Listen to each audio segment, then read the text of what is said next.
Have you ever stumbled upon a message that felt less like chance and more like a quiet summons meant only for you? Have you noticed life arranging small, perfect coincidences right as something inside you begins to shift? And could it be that what you're sensing now isn't random at all, but a precise invitation into the next, deeper version of yourself? Welcome to time-tested advice, where ancient philosophy meets the modern world. I'm your host, Alfred. Let's get started. There is a recognizable pattern that finds certain women at exact thresholds.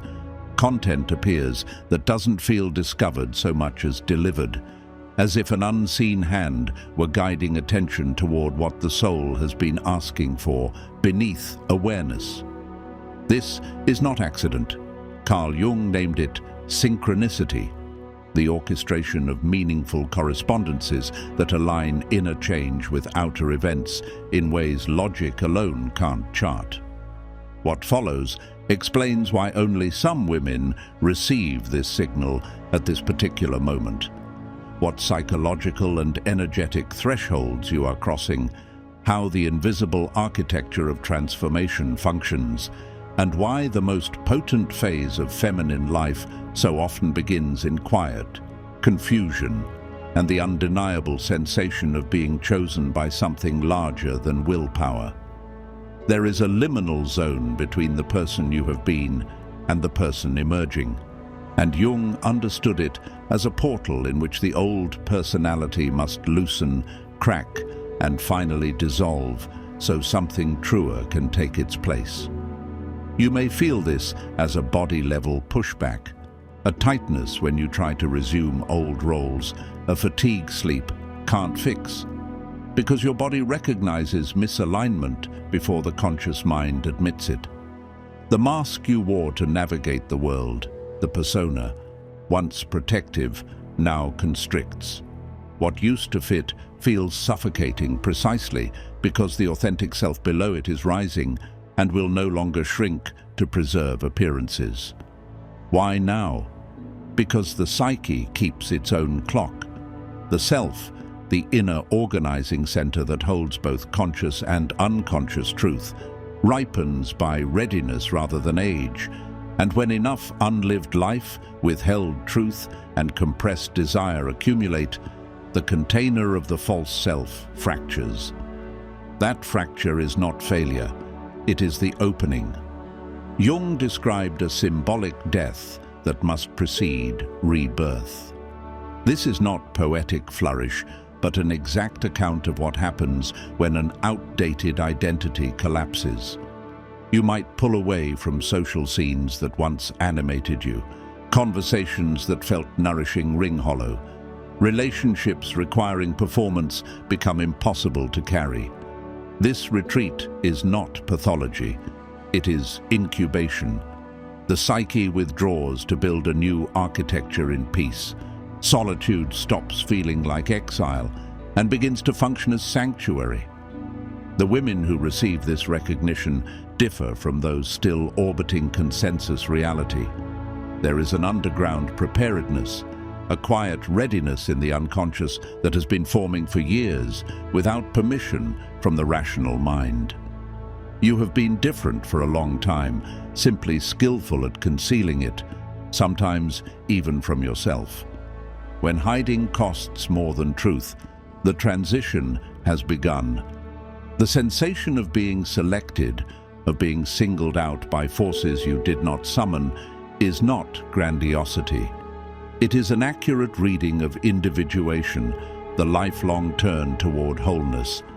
The collective unconscious, that deep reservoir of human imagery and patterning, activates archetypal currents at specific developmental moments. For women, the movement from one archetypal phase to another can strike like weather, inevitable, powerful, and intimately tailored. Before emergence comes quiet, before fullness, emptiness. The desert you may be feeling, wide, stark, unexplainable to friends, is not lifeless. It is gestation beneath the surface.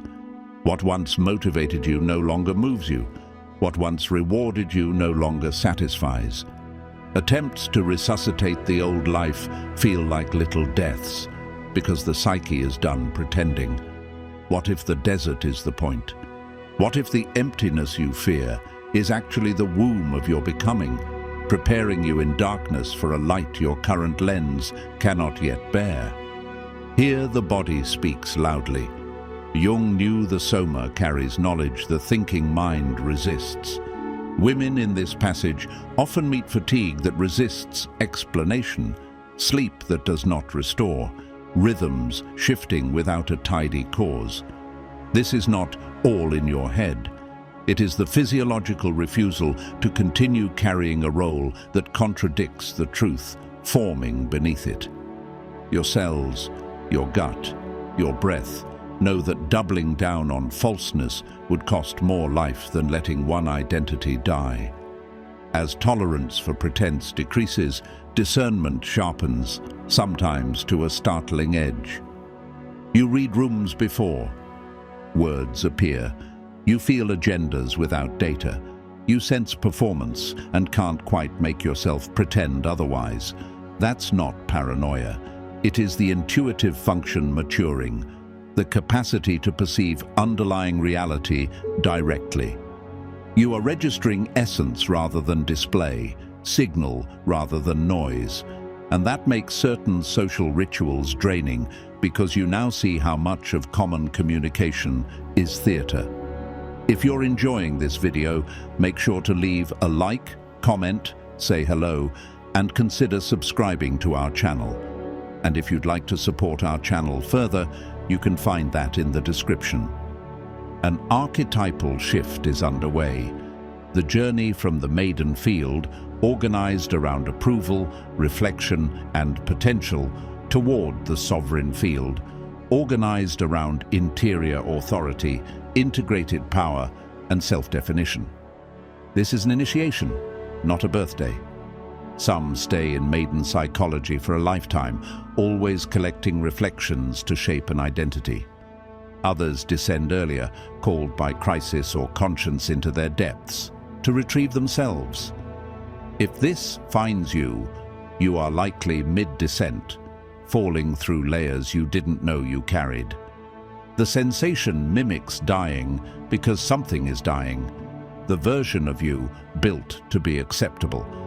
In the deeper waters live ancestral patterns, the accumulated experiences of women who came before, encoded in the collective psyche. As you move toward integrity, those patterns awaken, unlived desires, silenced griefs, interrupted strengths. They are not hauntings, they are inheritances waiting for a willing steward. Your transformation becomes generational work. To break a pattern is to loosen it in both directions, backward through the lineage and forward toward those who follow. What feels singular is part of a larger correction. Your mother's unexpressed longing, your grandmother's swallowed anger, your great-grandmother's quiet resignation, all moving as energy that can finally be named and transmuted through your choices. Jung called the shadow the vault of what we reject in ourselves. For many women, the shadow holds the very powers that would complete them. Clean anger, unapologetic ambition, erotic aliveness, unhitched from pleasing, healthy self-interest, the simple no that needs no footnotes. These traits were exiled to maintain safety and approval. Integration is not indulgence, it is reclamation.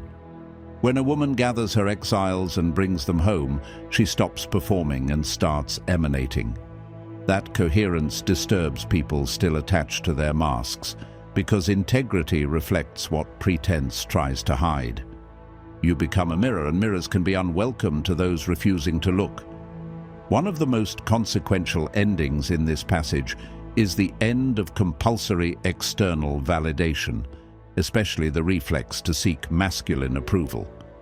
Jung's writing on father complexes helps explain how paternal authority can lodge inside the psyche as an inner critic that scripts perform for approval dynamics. When that internal voice loses jurisdiction, a tectonic plate shifts. The opinions of men, individual or collective, no longer define your value. This isn't rejection, it is neutrality. Without the old choreography, make yourself acceptable, stay pleasing, ask permission, there is a suspended moment. If you're not performing to be chosen, who are you? Over time, in the quiet you once avoided, the answer arrives. You are your own authority. Standards rise from within. Values consolidate. You become sovereign, not as a political slogan, but as a psychological reality. In your interior kingdom, your vote is final. When interior and exterior align, life begins to return the signal. Opportunities assemble with suspicious timing. Allies appear without strain. Resources open in ways too well-timed to dismiss. Synchronicity describes this dance between inner coherence and outer response. This is not magical thinking. It is what happens when you stop broadcasting contradiction. Reality stops sending it back. Sexual energy transforms as well, not as costume, but as current. Ancient traditions and Jung's own studies in alchemy and Eastern thought point to eros as generative life force, the creative engine that animates art, love, service, and form. Performed sexuality seeks to attract. Embodied erotic power simply is, and because it is, it draws, not for conquest, but for creation. That shift isn't visible to everyone, but those tuned to it feel it like weather changing. A litmus test arrives in the form of deep solitude. Not the social kind of empty calendars, but an existential aloneness. Being with yourself without props or performance, long enough to hear what is true. Peak power often crowns without witnesses. There is no applause at the moment of inner coronation. Individuation is lonely because it leaves the collective echo chamber. You walk terrain. Others can't validate. In that altitude, the air grows thin. Companions become fewer. And yet freedom blooms because your belonging no longer requires self-betrayal. Here comes the final tug, regression. The old life beckons with familiarity. People who prospered from your smaller self call you back in the name of care. The dilemma appears. Preserve peace by shrinking or keep faith with what you've learned. Jung would counsel attention to the feel of the signal. Fear constricts, it tightens, miniaturizes, and catastrophizes.